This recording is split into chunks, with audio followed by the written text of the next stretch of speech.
జిల్లాలో ప్రతి గ్రామంలోనూ మా సభ్యులు ఉన్నారు. పూర్వం ఠాగూర్ సినిమా, చిరంజీవి గారు ఠాగూర్ సినిమా ఎలాగో మేము మా టీము అలాగే ఉంది.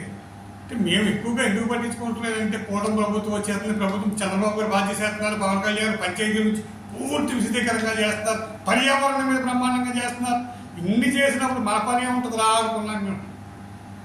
సామాన్యుడికి ఎంత చేసినా అధికారుల్లో చలనం ఏమీ రావట్లేదు. నిజాయితీగా కలెక్టర్ గారికి లాభం పెట్టింది, కింద బంట్రోడ్ దగ్గర నుంచి ఉండాలా, వారికి మేము సహకారం ఇవ్వాలా, వారి సహకారం మేము తీసుకుని విజయదశమి నుంచి మొదలు పెడుతున్నా.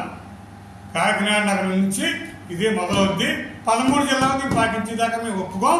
రేపు ఆ కార్యక్రమం స్టార్ట్ చేస్తానని ముందుగా నేను అందరికీ తెలియజేస్తాను. కాబట్టి మీ అందరికీ తెలియజేస్తున్నా. మరొక చిన్న సూచన సార్, 2 రోజుల క్రితం అంటే ఏ విధంగా సమాజం తయారైంది అంటే కాకినాడ నగరంలో ప్యాకార్డు జరిగింది. నేనే ఎస్పీ గారికి కంప్లైంట్ ఇచ్చాను. 5 నిమిషాల్లో ఎస్పీ గారు యాక్షన్ చూసి వారికి సంస్థకు వస్తారు. కానీ ఎస్పీ గారు ఇంకొకటి కూడా చెప్తున్నా, సత్యగౌరి థియేటర్ దగ్గర రాత్రి 11 గంటలు 12 గంటల టైంలో ఒక పెద్ద ఆయన్ని 4 పొరగాలు చెదగొట్టే సెల్ ఫోన్ అయ్యి పట్టుకుపోయి ఒక వీడియోలో చూశాను. గంజాయి ఏ విధంగా ఉంది కాకినాడలో అంటే ఇదే ఉదాహరణ. నాటుసారా ఏ విధంగా ఉంది అంటే ఇదే ఉదాహరణ. మీరు కూడా పోలీసు వారి నైట్ టైం వెహికల్స్లో తిప్పటం కాదు సార్, ప్రతి ఏరియాలో ఉన్న సీసీ కెమెరాలు పనిచేస్తున్నాయి లేవా అని చూడండి. తప్పు చేసిన మన స్పాట్లో కాల్చి పడతామండి. ఎదవాలని సంఘ విద్రోహుల విషయంలో రాజీ పడితే అది వటవృక్షం కింద తయారైపోతుంది. 4 చంపితే 40 మంది బాగుంటారు, 400 కుటుంబాలు బాగుంటాయి. ప్యాకెట్లు 4 లక్షలు 5 లక్షలు బ్యాంకులట. ఒకసారి బ్యాంకు పోతే కళ్ళం పెట్టి అడుగుతున్నాను సార్, చాలా పెద్ద పెద్ద వాళ్ళట.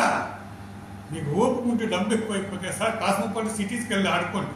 ఇక్కడ కాకినాడ జిల్లాలో ఈ యొక్క కార్యక్రమాలు చేయకండి. ఎందుకంటే చిన్న టౌన్ సార్ మనది. కాకినాడ అంటే సెకండ్ మెడ్రాస్ అనే పేరుంది, పెన్షనర్స్ ప్యారడైజ్ అనే పేరుంది, విశ్రాంతి ఉద్యోగం మన దగ్గరకు వచ్చి పేరుంది. ఇలాంటి పేరుని మీరు చెడగొట్టి ఈ సంఘ వ్యతిరేక కార్యక్రమాలకి అవకాశం ఇవ్వకుండా ఎస్పీ గారు, కలెక్టర్ గారు మీ నిజాయితీ పనులు మాకు వేసినందుకు పవన్ కళ్యాణ్ గారికి నమస్కారం పెట్టుకుంటూ, చంద్రబాబు గారికి నమస్కారం పెట్టుకుంటూ మా జిల్లాను కాపాడండి. అధికారులారా మేల్కోండి. 15 రోజుల వరకు నేను పట్టించుకోను. 15 రోజులు దాటే కానీ మార్పు రాలేదని మా టీం ద్వారా తెలిస్తే మీ ప్రతి ఆఫీస్ ముందు స్ట్రిక్కర్ ఉంటుంది. స్ట్రిక్కర్ వచ్చిన తర్వాత మీ పరిస్థితి పేపర్ 4th ఎస్టేట్గా పిలవబడే 4వ పిల్లర్ మీ ఫోటో పేపర్లో ఎత్తది. అక్కడి నుంచి మీ ఫోటో మీ పిల్లలు వాళ్ళు మీరే సిగ్గుపడాలా. సొమ్ము కావాలా, పరువు కావాలా, నిర్ణయం మీదే. మీ ధర్మసేన అధ్యక్షుడు నాగబాబు. నమస్కారం.